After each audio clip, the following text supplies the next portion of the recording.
रामटेक या लोकसभा मतदारसंघाचे माजी खासदार आणि विद्यमान विधान परिषदेमधले शिवसेनेचे आमदार कृपाल तुमाने आपल्यासोबत आहेत। कृपाल तुमाने जी, आज तुम्ही संपूर्ण शपथविधी घेतला तुमच्या विधान परिषदेच्या आमदारकीचा।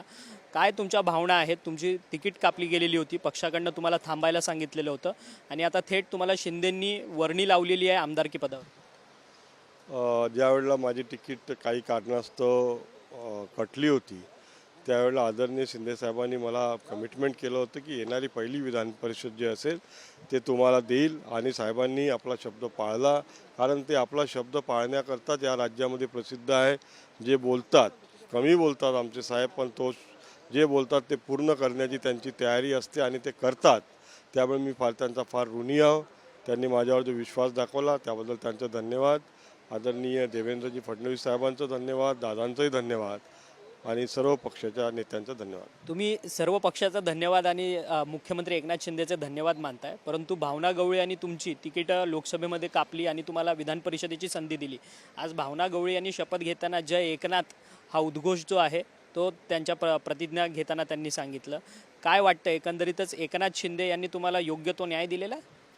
आम्ही याला योग्यच न्याय समजतो की ज्यावेळेला लोकसभेच्या तिकिटा वाटल्या जात होत्या त्यावेळेला काही असे गणित होते त्या प्रत्येकाला वाटत होतं आपल्याला 40+ जायचं आहे। तर अशा वेळेला काही समस्या येतात, त्यातून आम्हाला तिकीट दिली त्यावेळेला मी तर काही कधी बोललो नाही। मी माझ्या उमेदवाराला निवडून आणण्याकरता सुद्धा प्रयत्न केला, राज्यातसुद्धा फिरलो मी आणि चांगल्या पद्धतीने पक्षाचा आमचा ग्राफ वाढावा याचा प्रयत्न केला आणि 7 सीटा आमच्या आल्यासुद्धा। जर काही थोड्या अशा सीटा मागे पुढे नसत्या झाल्या तर आमच्या सीटा आणखी वाढल्या असत्या, परंतु जो सन्मान आदरणीय शिंदे साहेबांनी दिला तो मी त्याच्यावरती समाधानी आहे आणि साहेबावरती माझा पूर्ण विश्वास आहे। साहेब माझ्यावर जे जबाबदारी देतील ते जबाबदारी मी पार पाडणार आहे। पक्षाला पूर्व विदर्भामध्ये विशेष करून स्ट्रॉंग करण्याची जबाबदारी माझ्याकडे साहेबांनी दिली आहे। ते मी जबाबदारी चांगल्या पद्धतीने पार पाडील आणि पूर्व विदर्भात पक्ष मजबूत करेल। रामटेक या लोकसभा मतदारसंघातून यापूर्वी आपण युतीमध्ये असताना तुम्ही दोनदा त्या संपूर्ण लोकसभेचं प्रतिनिधित्व केलेलं आहे। यंदा देखील तुम्हाला प्रतिनिधित्व तुम्ही जर निवडणूक लढवली असती आणि तुम्ही जिंकून आला असता असा तुम्हाला विश्वास होता का? कारण की ऐन वेळेस राजू पारवेंचा काँग्रेसमधनं भाजपमध्ये तुमच्या शिवसेनेमध्ये पक्षप्रवेश होणं, त्यांना तिकीट मिळणं आणि त्यांचा पराभव होणं, कारण की त्यांच्यासमोर रश्मी बर्वे निवडणूक लढणार होता, परंतु रश्मी बर्वेंची जात पडताळणी प्रमाणपत्र त्यांचं अडवण्यात आलं आणि त्याच्यानंतर त्यांचे मिस्टर निवडणूक लढले, त्यांचा विजय झाला। या सगळ्या गोंधळामध्ये जर तुम्ही उमेदवार असता तर ही निवडणूक तुम्ही जिंकला असता?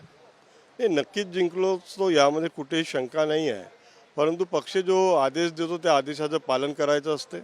त्या आदेशाचं मी पालन केलं आणि आता जरी आम्ही त्या ठिकाणी हारलो असेल पण पुढच्या वेळेला ती सीट परत ही युतीकडे येईल एवढा विश्वास तुम्हाला। पक्षाचा निर्णय चुकला वाटत नाही का? कारण की मित्रपक्षांनी तुमच्यावरती दबाव सुद्धा टाकला नाही का? भाजपकडनं अनेक सर्वे येत होते विदर्भातल्या अनेक जागांचे, त्याच्यामध्ये तुमचा रामटेक मतदारसंघ जो आहे तो कुठेतरी तुमच्या विरोधात आहे। तुम्ही निवडणुकीला उभा राहिला असता तर तुम्ही हारला असता, असे रिपोर्ट्स काही प्रसिद्ध झाले नाही। असं ज्या वेळेला झालं ते आता झालं, त्याच्याकडे लक्ष न देता आम्ही आता विधानसभेच्या तयारीला लागलेलो आहे। या विधानसभेच्या तयारीमध्ये आम्ही महायुतीच्या माध्यमातून 180 जागा त्या नक्की निवडून आणणार आहोत आणि परत या राज्यामध्ये युतीचं सरकार आणणार। तुम्ही 180 जागा तुम्ही निवडून आणणार असं म्हणतात, परंतु 288 विधानसभेच्या जागा आहेत। खरं तर तुमच्याकडे जवळपास 50 आमदार आहेत, जवळपास अपक्ष मिळून 50 आमदार आहेत।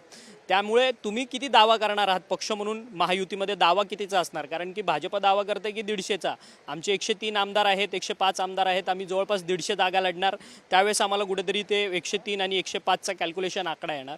तुमचं काय मत आहे? तुम्ही आता नवनिर्वाचित आमदार आहात, माजी खासदार आहात, पक्षाचे नेते आहात।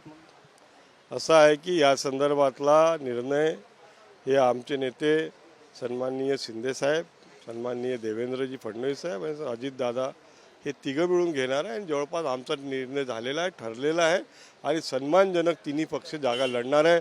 आजपासून तुम्हाला सांगू शकणार नाही, पण सन्मानजनक। लोकसभेमध्ये जी जागा वाटपामध्ये घोळ सुरू होता त्याच्यामुळे खूप मोठा फटका महायुतीला पडलाय सर, खूप मोठा फटका। आतापासून तुम्हाला लवकरच तिन्ही पक्षाचे आकडे तुमच्या समोर येणार आहेत। मनोज जरांगे पाटील उपोषणाला सातत्याने बसतायत। सगळे सोयऱ्यांचा विषय महत्त्वाचा आहे, सगळे सोयऱ्यांचं आरक्षण द्या, सगळे सोयऱ्यांचा अध्यादेश काढा असं त्यांचं मागणं आहे। विरोधक म्हणतात आहेत की मुख्यमंत्र्यांनी जो काही वचन दिलेलं आहे मनोज जरांगे पाटलांना ते उघड करावं जेणेकरून त्यामुळे दोन समाजातला तेढ कमी होईल, मराठा विरुद्ध ओबीसीचा। असं आहे, जे वचन दिलेलं होतं आदरणीय शिंदे साहेबांनी ते पूर्ण केलं. तुम्हाला माहिती आहे की विशेष अधिवेशन बोलावून मराठा समाजाला जे कोणत्याही कोर्टात जरी गेले, हायकोर्ट असेल, सुप्रीम कोर्ट असेल, अशा कोर्टात जरी गेले तरी आपलं आरक्षण टिकेल. यापूर्वीचं आरक्षण टिकलं नव्हतं कारण त्याला वैधानिकता काही नव्हती. परंतु आदरणीय शिंदेसाहेब आणि देवेंद्रजी फडणवीस साहेब आणि आमचे अजितदादांनी जे आता जे विशेष अधिवेशन बोलून दिलं ते आरक्षण टिकणार आहे, ते आरक्षण टिकेल. विषय सगळ्या सोयऱ्यांचा आहे. सगळ्या सोयऱ्याच्यामध्ये खूप साऱ्या अडचणी आहेत.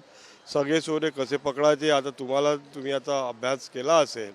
त्या सगळ्या सोयऱ्यावरती सुद्धा निर्णय एक दिवस दोघांमध्ये बसून चांगल्या पद्धतीने मिळू शकेल की नाही मिळू शकणार सगळे सोयऱ्यांचा? कारण की एक आश्वासन सरकारकडनं जरांगे पाटलांना देण्यात आलेलं ते राज्याच्या मुख्यमंत्र्यांकडनं.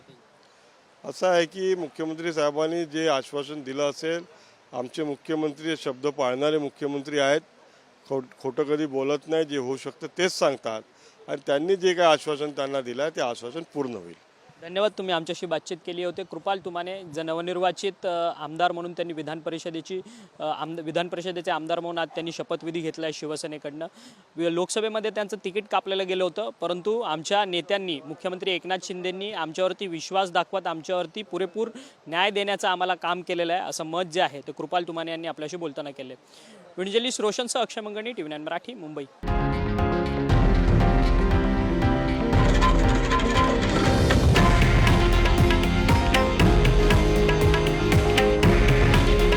हे आहे देशातील नंबर 1 न्यूज नेटवर्क आणि आपण पाहत आहात TV9 मराठी. काळजी तुमची, हित महाराष्ट्राचं.